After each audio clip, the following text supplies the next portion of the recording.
नमस्कार मित्रों, मैं मेनका रमन, सदस्य जिला परिषद 37 लकड़ी नवीगंज सिवान बिहार से महाराजगंज एवं गोरियाकोटी विधानसभा क्षेत्र के कुछ जरूरी मुद्दों को लेकर आप सभी के बीच लाई हूँ।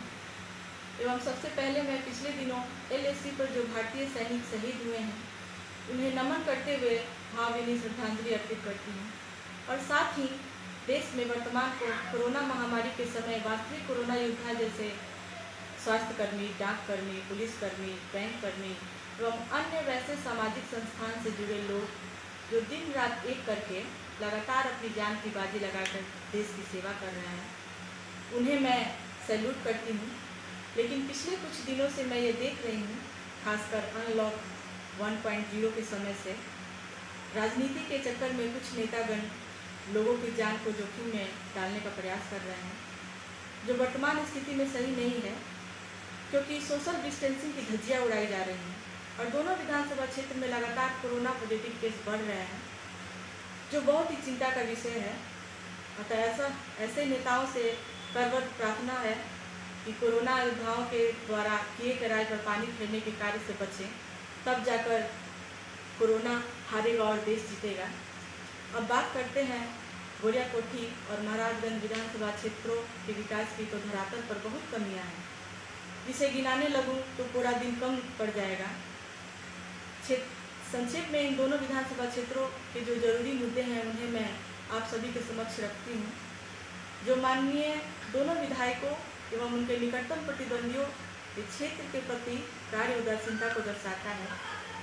ये कटु सत्य है कि जो भी वर्तमान विधायक के कार्यकलाप हैं, उनके कमियों को उजागर करने में विधायक जी के निकटतम प्रतिद्वंदी भी पिछले 5 वर्षों से नाकाम रहे हैं और अब चुनाव भी नज़दीक है, 2020 नज़दीक है और अब क्षेत्र की याद वर्तमान विधायक जी को से लेकर उनके निकटतम प्रतिद्वंदियों को आ गई है कि विकास की बात आप किसी को भी करते नहीं सुनेंगे। सिर्फ और सिर्फ अगर बात होगी तो एक खेमा दूसरे खेमे के ऊपर शब्द नहीं, अब शब्दों के तीर चलाते हुए नजर आएंगे, जिसकी शुरुआत पिछले दिनों गोरियाकोटी के माननीय विधायक जी के द्वारा अपने प्रतिद्वंदी को अंग्रेज के बच्चे शब्द से नवाजने से शुरुआत हो गई है। वहीं महाराजगंज में आखिरी वर्ष में शिलान्यास का दौर शुरू है। आज ही के हिंदुस्तान में छपी खबर में जो फोटो है उससे साफ स्पष्ट है कि माननीय विधायक महाराजगंज जी के द्वारा सोशल डिस्टेंसिंग की धज्जियां उड़ाई जा रही हैं, जो बहुत ही चिंता की स्थिति है। अब कुछ मुद्दे मैं गिनाऊंगी जो मैंने अपने अब तक के राजनीतिक सूझबूझ से तैयार की है और ऐसा लगा कि इन मुद्दों को आप सभी के समक्ष रखूं, जिसे एक विधायक से उम्मीद की जा सकती है। पहला है, विधायक वार्ड प्रतिनिधि बनाकर प्रत्येक वार्ड से जनता की समस्याओं को डिजिटल तरीके से प्राप्त कर त्वरित निष्पादन के लिए जरूरी साधन की व्यवस्था करना, ताकि आम ग्रामीण जनता को अपनी समस्याओं के समाधान के लिए अपना समय और पैसा बर्बाद ना करना पड़े। महाराजगंज में दूसरा है, महाराजगंज में व्यवहार न्यायालय की शुरुआत, जिसके लिए पहला प्रयास अधिवक्ता संघ ने किया, जो पहले ही वहां के जनप्रतिनिधि के द्वारा किया जाना चाहिए था। हालांकि इस संबंध में मैंने अधिवक्ता संघ से मुलाकात कर कानून मंत्री को पत्र लिखा, जिसका जवाब भी मेरे पास आया है कि आपके सुझाव पत्र को रजिस्ट्रार अग्रेतर कार्रवाई के लिए भेज दिया गया है। फिर भी स्थानीय विधायक अपनी जिम्मेदारी से पाला नहीं झाड़ सकते हैं। अगला है, नए जिला बनाने के लिए सिर्फ आवाज़ें उठाई गई हैं, वो भी आम जनता के द्वारा, कभी महाराजगंज को तो कभी बसंतपुर को जिला बनाने के लिए लेकर।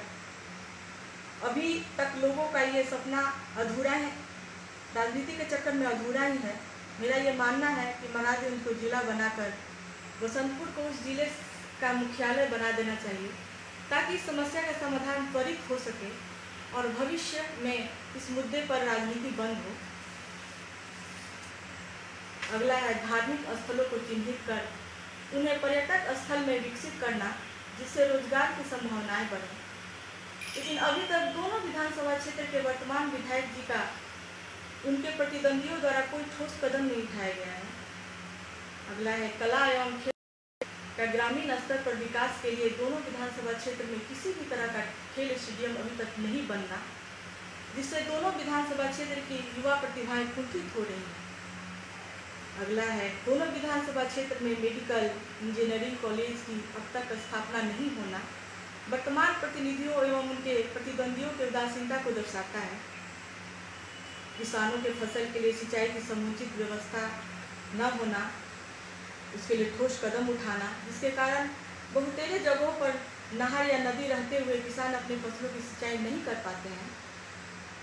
किसानों के फसल का उठाव सही समय पर हो, इसका समुचित व्यवस्था सुनिश्चित कराना, और साथ ही किसान अगर प्राकृतिक आपदा से त्रस्त हैं तो उसके फसल क्षति कृषि इनपुट के तौर पर दिलाने के लिए मुखर होना, जिसकी कमी दोनों क्षेत्र के माननीय विधायक में देखी गई है।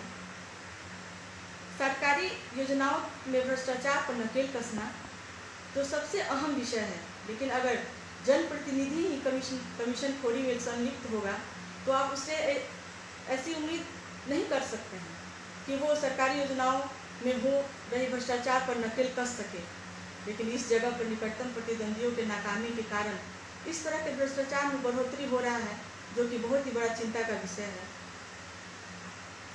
बेरोजगार नौजवानों के लिए प्रखंड स्तर पर रोजगार कैंप का आयोजन करना, जिसे अभी तक दोनों विधानसभा क्षेत्र के किसी भी माननीय विधायक द्वारा पहल नहीं की गई है, जो कि बहुत ही दुखद है।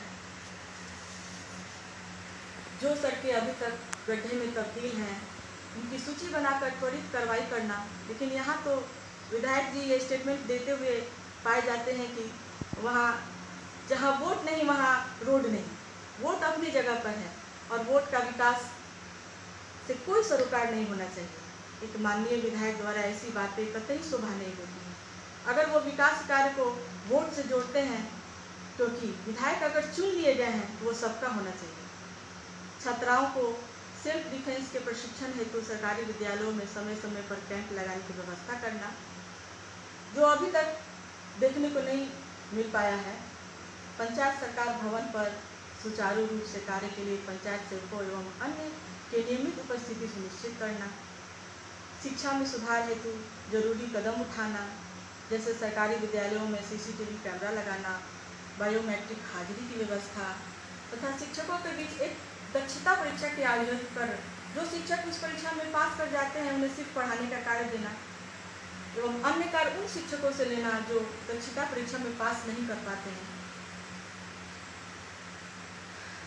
अगला है पुलिसिंग व्यवस्था की दुरुस्त करना, ताकि आम जनता को उनके कोप भाजन का शिकार ना होना पड़े और दोषी कोई भी हो उन्हें बख्शा ना जाए। भोजपुरी गानों के लिए भी सेंसर बोर्ड की स्थापना की मांग जरूरी है, जिससे अभद्र भोजपुरी गानों पर रोक लगाया जा सके। अगला है चिकित्सालयों में दवा की आपूर्ति एवं उच्च कोटि की स्वास्थ्य व्यवस्था मुहैया कराना, जो अभी तक कहीं उपलब्ध नहीं है। स्वच्छता, वृक्षारोपण, बिजली बचाने, पानी बचाने, दहेज न लेने के लिए जागरूकता अभियान चलाना, नारी सशक्तिकरण की दिशा में आवश्यक कदम उठाना, शराब के गैर कानूनी तरीके से व्यवसाय करने वालों पर नकेल कसना, गोरियाकोटी विधानसभा क्षेत्र को रेल लाइन से जोड़ने के लिए प्रयास करना। अगला है पासपोर्ट सेवा केंद्र महाराजगंज विधानसभा क्षेत्र या गोरियाकोटी विधानसभा क्षेत्र में नहीं होना। हालांकि बसंतपुर के लिए मेरे द्वारा विदेश मंत्री को इस संदर्भ में पत्र लिख दिया गया है, जिसका जवाब भी आया है कि मेरे प्रस्ताव की जांच कराई जा रही है। उपरोक्त मुद्दे हैं जिस पर अभी तक दोनों विधानसभा क्षेत्र के माननीय विधायक ध्यान नहीं दे पाए हैं और सिर्फ वोट की राजनीति हुई है। जातीय समीकरण साध कर पार्टियों द्वारा टिकट का बंटवारा किया गया है और लोगों को जाति समुदाय के नाम पर वोट देने के लिए मजबूर किया गया, लेकिन इस कड़ी में विकास पीछे छूट गया है और प्रतिद्वंदी वर्तमान विधायक के कार्यों को आवाज बुलंद करने में नाकाम रहे। अतः इस लाइव सेशन के अंत में मैं यही कहूँगी कि आप सभी इस बार के विधानसभा चुनाव में कोई चूक नहीं करेंगे। विजन हो और मुद्दे पार्टी और जाति के राजनीति तवज्जो देंगे और अपना विधायक चुनेंगे, न कि पार्टी और जाति। आप सभी ने मुझे धैर्यपूर्वक सुना, आप सभी को बहुत बहुत धन्यवाद। और मैं 2 लाइन कविता की बोलना चाहूँगी कि कोशिश कर हल निकलेगा, कोशिश कर हल निकलेगा, आज नहीं तो कल निकलेगा। अर्जुन सा लक्ष्य रख निशाना लगा, अर्जुन सा लक्ष्य रख निशाना लगा, मरुस्थल में भी जल निकलेगा। मेहनत कर पौधों को पानी दे, मेहनत कर पौधों को पानी दे, बंजर में भी फल निकलेगा। ताकत जुटा हिम्मत को आग दे, ताकत जुटा हिम्मत को आग दे, फौलाद का भी बल निकलेगा। सीने में रख उम्मीदों को जिंदा, सीने में उम्मीदों को रख जिंदा, समंदर में भी गंगा जल निकलेगा। कोशिश जारी रख कुछ कर गुजरने की, कोशिश जारी रख कुछ कर गुजरने की, जो कुछ है थमा थमा सा वो चल निकलेगा। कोशिश कर हल निकलेगा, आज नहीं तो कल निकलेगा। बहुत बहुत धन्यवाद। जय हिंद, जय भारत की सम्मानित जनता।